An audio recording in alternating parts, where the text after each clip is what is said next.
त्याच्या बाबतीमध्ये काळजी घेणं, मला वाटतं गणेश नाईक साहेबांनी एक चांगला निर्णय घेतला. म्हणजे वनमंत्री म्हणून मी स्पष्ट बोलतो, त्या पक्ष म्हणून बघत नाही. वर एखादा वध झाला, मनुष्याला मारलं गेलं की त्याच्यावर 302 खुनाचा गुन्हा दाखल होतो. वन्य प्राणी आहे, या वन्य प्राण्याच्या बाबतीमध्ये काळजी घेणं, मला वाटतं गणेश नाईक साहेबांनी एक चांगला निर्णय घेतला. म्हणजे वनमंत्री म्हणून मी स्पष्ट बोलतो, त्या पक्ष म्हणून बघत नाही.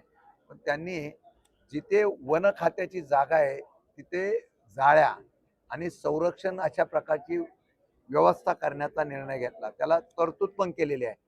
फार मोठी मागणी होणार आहे त्याला, पण तरतूद निदान केलेली आहे.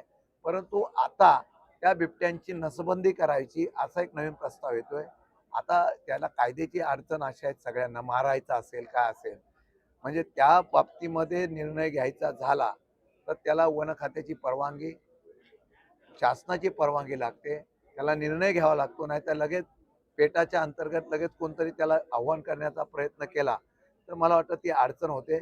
आता बिबटे शेती जमीन बागायत झालेली आहे, ऊस झालेला आहे, त्यामुळे तिथे बिबट्याची पैदास वाढत असेल तर त्याचं आता ते हळूहळू वन जमीन कमी होत झाल्यामुळे आता हे वन्य प्राणी शहरामध्ये यायला लागले. त्याचा परिणाम येत असताना जर तशा प्रकारचा निर्णय घेणं मनुष्याच्या असलेल्या संरक्षणासाठी तो सरकारने घेणं गरजेचं आहे.